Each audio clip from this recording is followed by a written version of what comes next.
Edition of Houston Sports Weekly, our weekly podcast here on KPRC 2 Plus, and of course, click to Houston.com. I'm KPRC 2 Sports Director Randy McElvoy. What a week it has been and will be here in H-Town. We've reached the end of the week as this new podcast episode drops.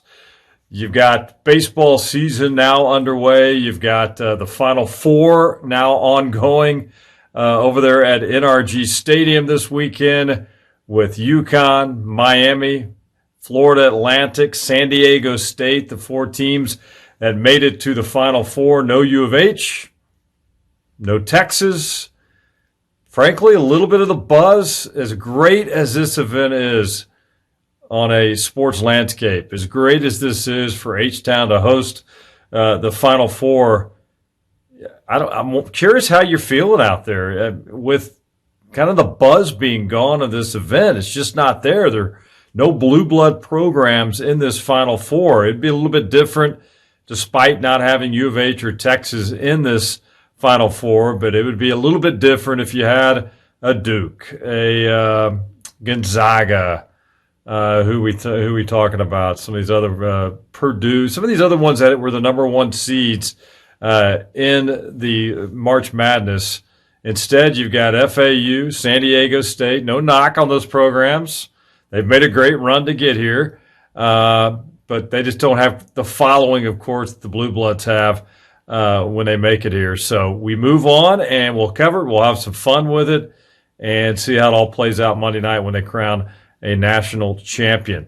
Let's talk a little bit about, and we'll get to baseball here a little bit later in the show.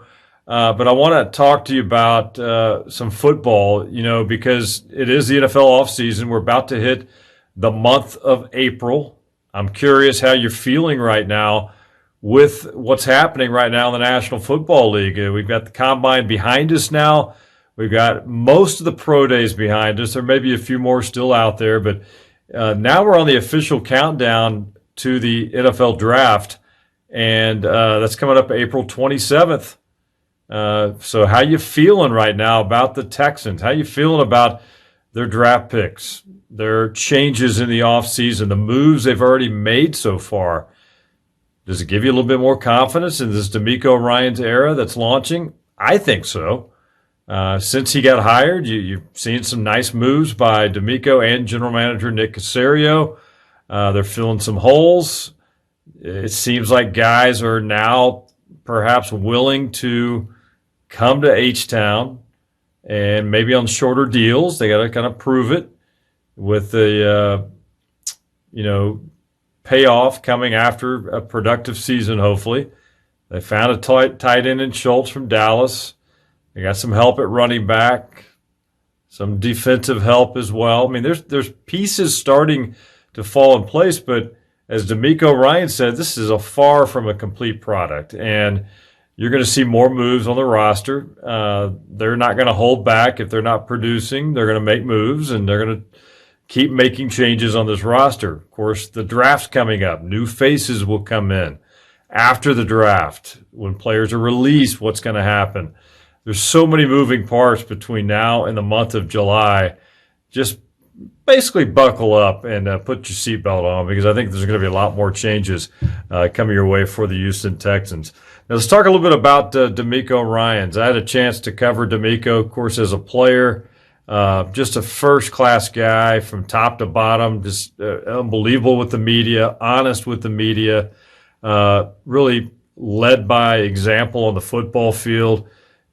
Players and teammates gravitated towards DAmico Ryan for a reason. Even when he was really breaking into the NFL, he just had the it factor, the leadership factor. It didn't take long for him to get that leadership quality in place with his veteran teammates here in Houston, and we all know what happened. I mean, he was a fan favorite.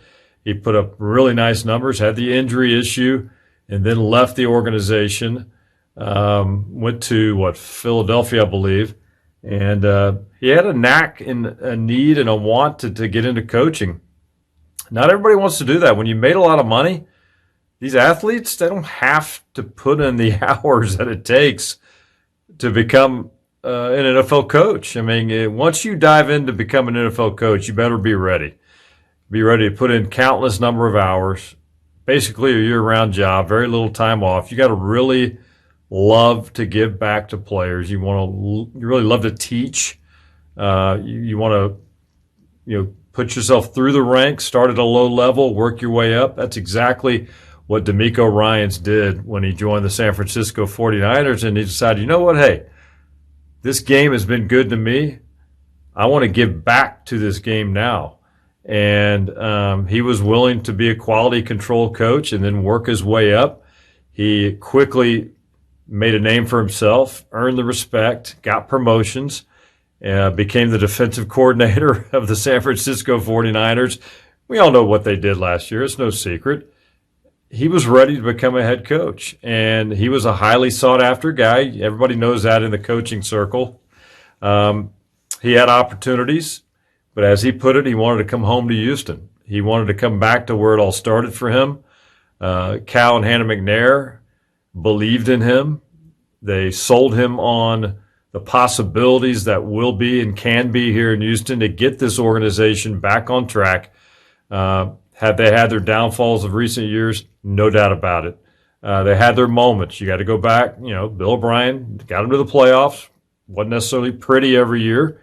Gary Kubiak got them there a couple of times, but they had some winning seasons, and they want to get back to that consistently. And they want that leadership in place, and that leadership can come from a guy, no doubt, like DAmico Ryan. He's surrounded himself with great coaches. It's not going to be all about DAmico. It's going to be about the guys around him, too. They're going to all work as one. It's a family unit around NRG Stadium. You can already sense that. The buzz is certainly back.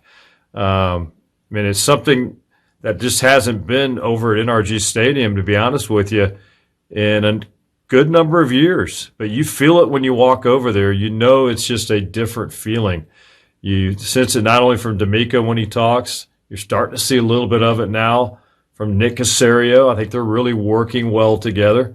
You're definitely seeing it from the ownership. Cal and Hannah McNair feel like they can turn the corner with DAmico Ryan's and push the right buttons.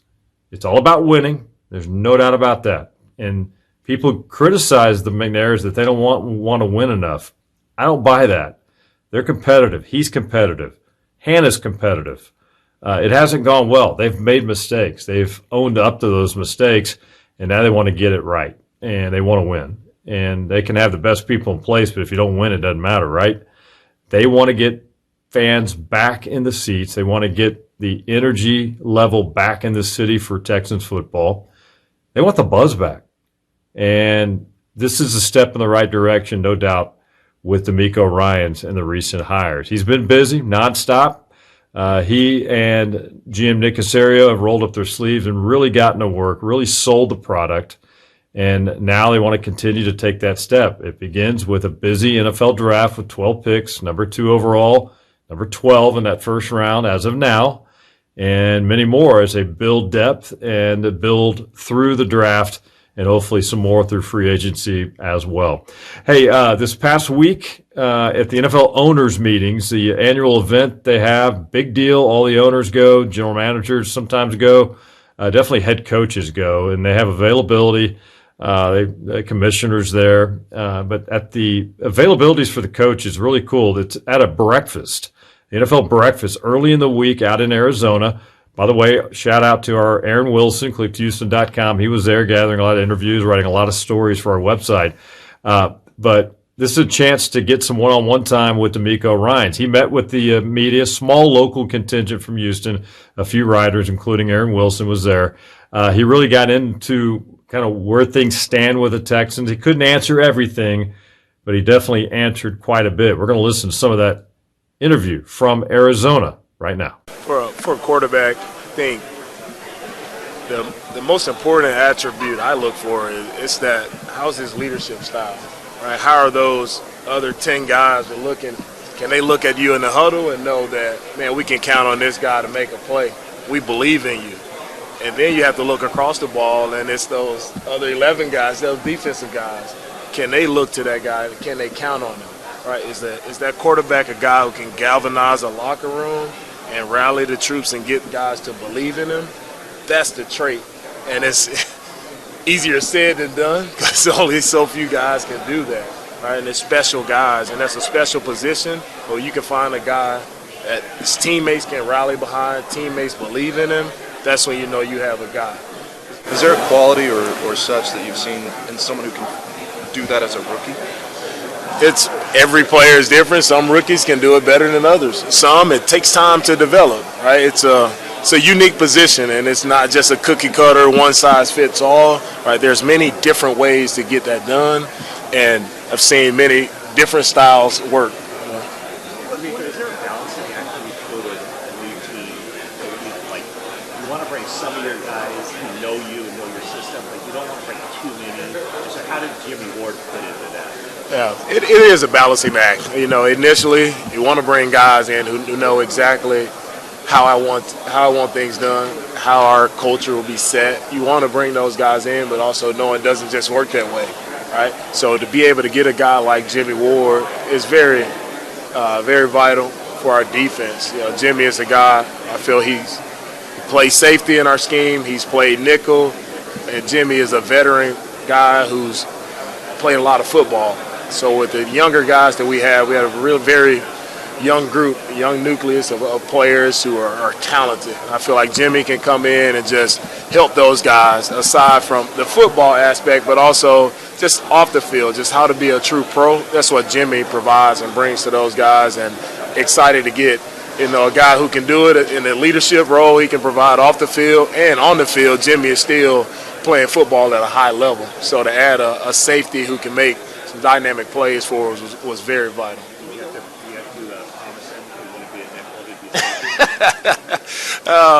Of course, everyone knows Jimmy wants to play safety, but in talking to Jimmy last year, I always told him, like, you know, when you play the nickel position and you can play the safety position, it just opens up a lot more avenues for you, and that's what it's done for Jimmy. And you know, Jimmy he's been very fun to work with because he jumped into that nickel role and he thrived in the role, made probably more plays than he's made playing safety. So Jimmy he can play anywhere, but I'm going to play him at safety.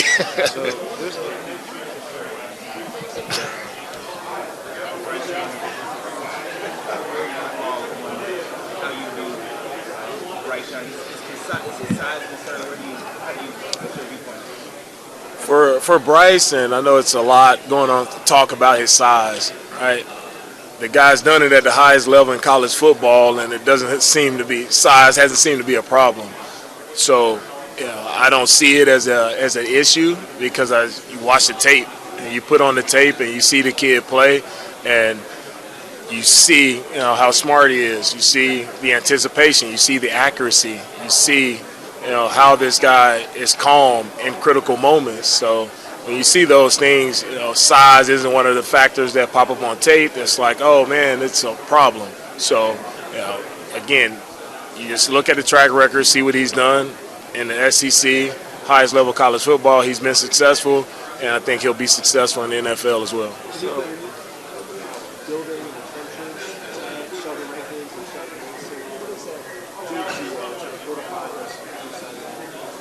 Right.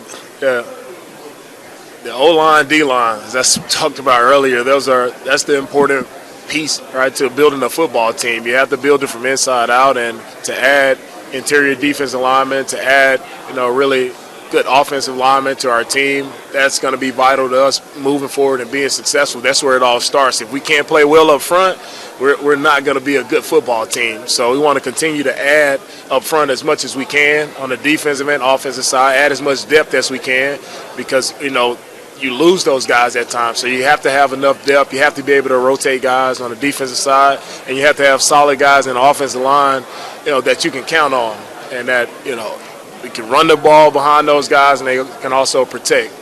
I don't think you would have seen this, but Lamar just tweeted just now about his stance with the team. It looks like he's requested a trade here. Is that a player that strikes interest? I mean, how do you go about looking at exploring veteran quarterbacks? We look at, you know, all options for our team. Yeah. Right? We look at all options for our team, so, you know, that falls into that category as well. DAmico, if you were to look last year, you talk about intangibles for quarterbacks. If you look at last year in Brock Purdy, can you tell me from the time he first came in minicamp, what did you see in him and how did that develop during the year? I know there were a lot of guys on your team who saw that sort of development as a person, not just as a player. Right. From the player, all right, you just see him coming into the spring, you really don't know who he is. It's Mr. Irrelevant, last pick, and guy you aren't expecting much, right? And you continue to see this guy just make some throws in practice. You're like, whoa. And it's eye-opening. Then we continue to go through training camp. We go through the season, and with him being our scout team quarterback, you know, he's fitting some balls in, and he's making some very difficult throws, making some nice plays, you know, moving throughout the pocket, scrambling, still creating on the move.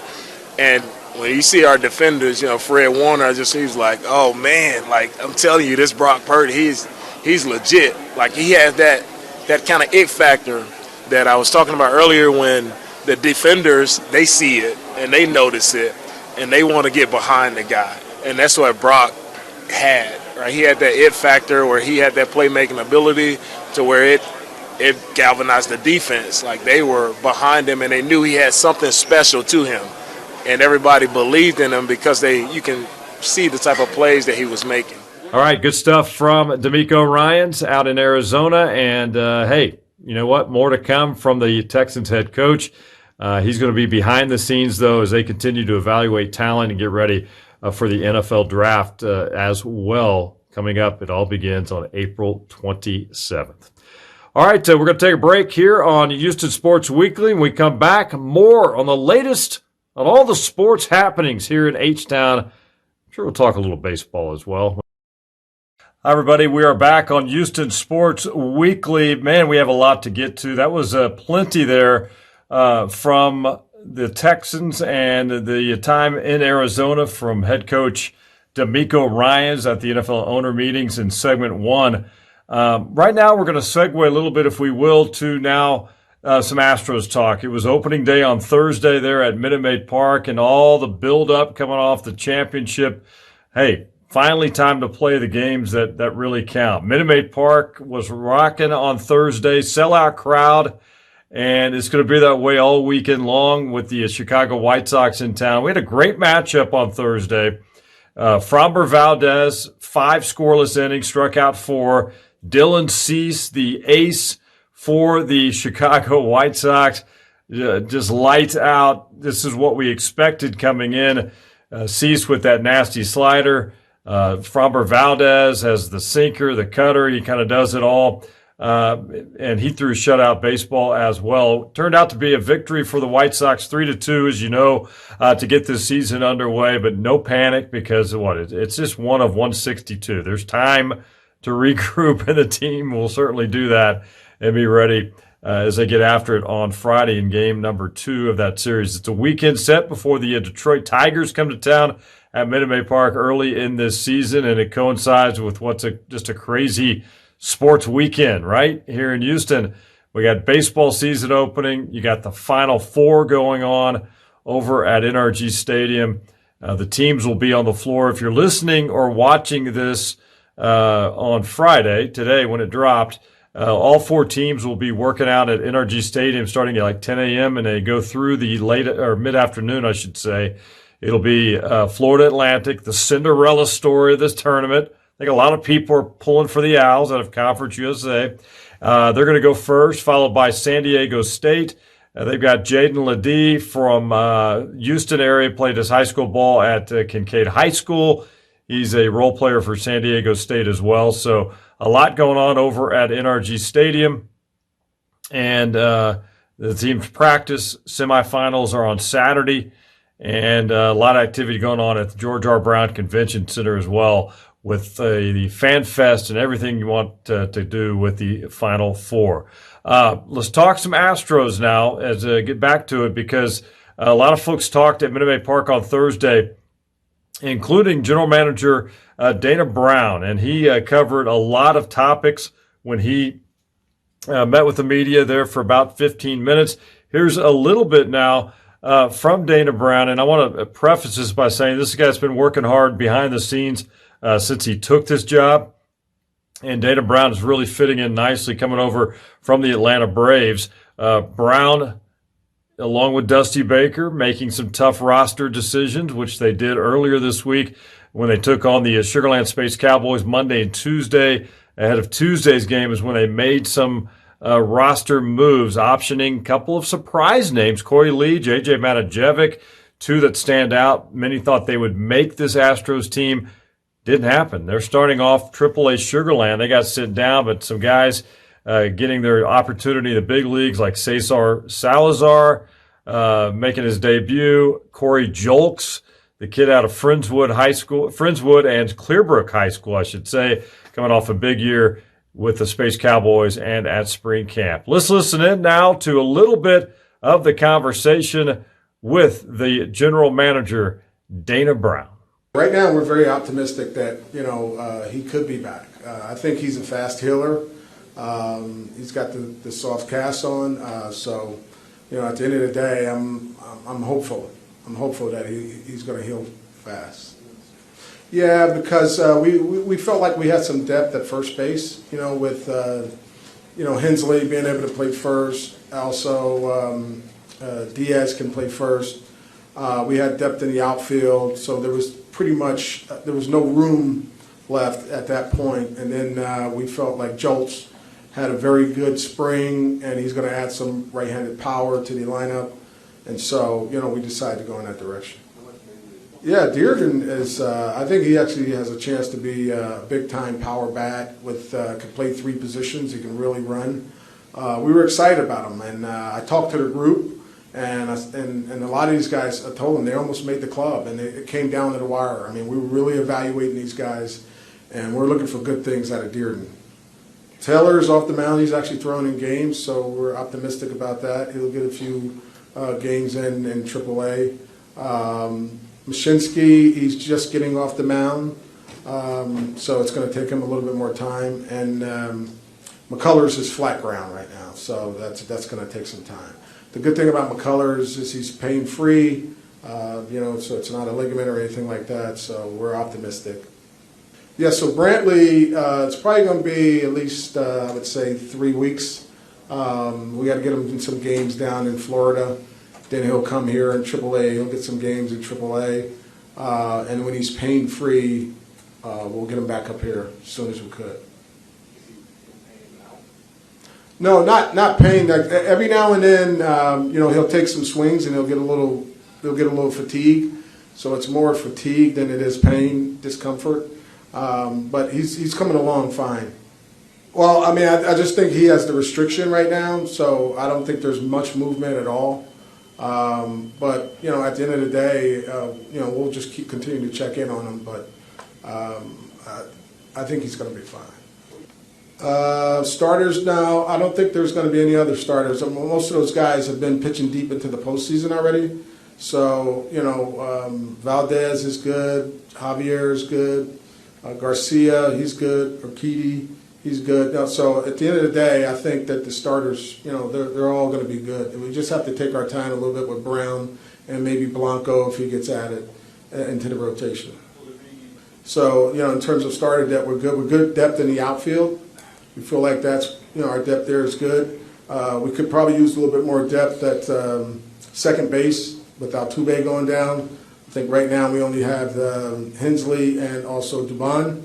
So, but overall, I think the depth of the club is really good. The bullpen depth is outstanding, and I think we're in a good position right now. Well, we have them pretty much up to 75, all the starters, so 75 plus. So I think that other than Brown, who we'll monitor closely, I think we're in good shape. All right, Dana Brown meeting with the media on Thursday at Minute Maid Park. Very approachable. Ari Alexander and myself got a chance to talk with him as well before the ball game for a few minutes. Hopefully you'll see that on clicktohouston.com. But he's going to watch things closely, and he will add pitching if necessary. Right now they've got Jose Altuve out, McCullers out, Brantley out, hopefully get those guys back soon. But anyway, good stuff. Baseball season's underway. We've got good stuff as well from NRG Stadium in the Final Four, so get ready for it. Here we go. A long season for the Astros just beginning. The run, hopefully, back to the World Series begins with the homestand here at Minute Maid Park. Thanks for listening and watching another edition of Houston Sports Weekly. We'll do it each and every week here on click2houston.com and KPRC2+. I'm KPRC2 Sports Director Randy McElvoy. So long for now. Have a great weekend.